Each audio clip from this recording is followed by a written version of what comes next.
Welcome to this explainer, where we're going to break down 5 incredibly powerful chapters from the prophet Jeremiah. We'll be exploring a nation that is standing right on the edge of total disaster.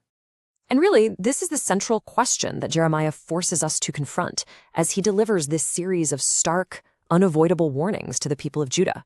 Okay, let's dive right in. So, we're going to walk through this crescendo of warnings, chapter by chapter, to see exactly how the prophet builds his case against a nation that has completely lost its way. All right, we begin with chapter 6, and right away, the threat isn't some far-off idea anymore. There's a powerful army, most likely the Babylonians, and they are approaching from the north. Jeremiah warns that the city's own internal corruption has left it wide open and totally vulnerable. Jeremiah's message is just chillingly specific. An enemy is on its way from the north, and he makes it super clear this isn't just bad luck or some geopolitical conflict. No, this is the direct, inevitable consequence of Judah's stubborn, persistent rebellion. Now, this is what's so interesting. This verse just perfectly captures the spiritual deception going on. You have leaders, prophets, priests, the very people who should be the nation's moral compass, and they're just offering cheap comfort. It's like putting a tiny bandage on a life-threatening wound and telling everyone, it's fine, all while ignoring the deep-seated sin that's causing the rot. So, God lays out a really clear choice here. Get back to the old paths, the good way, and you'll find rest. And what's the people's response? Well, as you can see, it's a blunt, stubborn no. We will not walk therein. That defiant choice pretty much seals their fate and puts them on a collision course with the judgment that's coming. So the external threat is set. Now let's move to chapter 7, because you can see how this builds.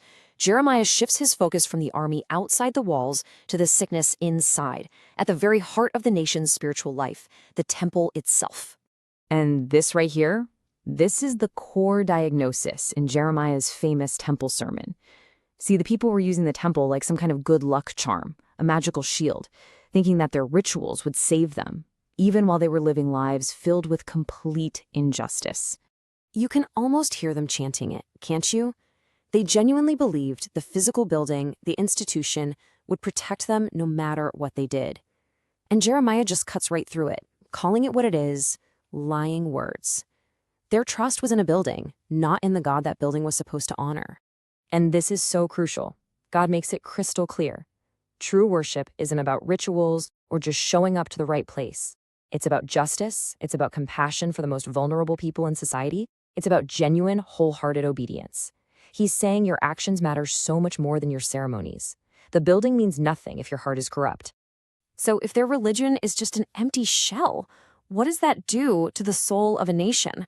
Well, in chapter 8, the tone darkens even more. Jeremiah basically becomes a physician diagnosing a terminal illness, revealing a nation that's so spiritually blind and stubborn, it can no longer find its way back to health. You see, the leaders and the scribes in Judah, they claimed they were so wise because they possessed the law of God. But Jeremiah hits them with this devastating question. If you've rejected the very source of all wisdom, what wisdom could you possibly have left? Their so-called wisdom was just exposed as complete foolishness. And this quote, wow, it just brilliantly illustrates the depth of their despair. It's this haunting lament. It's like they're saying, every chance we had is gone. The season for healing is over. Now, the crazy part is, there is a cure. There is a balm in Gilead, there is a physician. But they've refused the treatment for so long that the sickness now seems fatal. So how does this terminal illness actually show up in society? Well, now we get to the absolute heart of the matter in chapter 9. The prophet peels back that final layer to reveal a society so soaked in deceit that truth itself has vanished. And when truth goes, all trust goes with it. I mean, just look at this breakdown. The entire social fabric has completely unraveled. Relationships are poisoned. Brother will utterly supplant brother. Neighbor slanders neighbor. Trust is literally impossible because the foundation of truth is gone. And Jeremiah draws the ultimate conclusion. Through this tangled web of deceit, they refuse to even know God. But right in the middle of all this societal collapse, God declares what truly matters. He cuts through all the human pride, all the status symbols. He says it's not about your intelligence, it's not about your power, and it's not about your wealth. The only thing truly worth glorying in, the only thing of ultimate value, is knowing Him, personally and relationally. And that leads us right to the climax in chapter 10. It is a powerful, direct confrontation. After diagnosing the human sickness, Jeremiah presents the divine contrast. It's this amazing, poetic takedown, comparing the lifeless idols made by human hands with the creator of the entire universe. Yeah, this table just lays it out so perfectly. On one side, you have an idol, literally a piece of wood someone cut down, decorated, and then had to nail into place so it wouldn't fall over. It's powerless. And then on the other side, you have the living God, the creator of all things, whose very voice commands the heavens. It's the ultimate contrast between utter emptiness and infinite power. And this right here, this is the bottom line, the definitive statement. Any object of worship that is not the creator himself is temporary. It's just empty, a vanity, a work of errors, and it's destined for oblivion. So what do we take away from this intense journey through Jeremiah's warning? After all of that, what's the final message that echoes from these 5 chapters?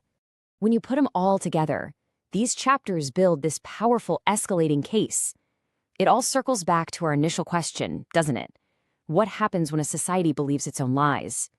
The answer is a complete breakdown. And the only way out is a fundamental choice between the empty things we create and the living God who created us. And that's the thing. Jeremiah's ancient warning isn't just for them. It forces us to look at our own lives and ask what we truly place our trust in. And ultimately, he leaves us with a choice between the temporary things of this world and the everlasting God, a choice that is just as relevant and just as urgent today as it was thousands of years ago.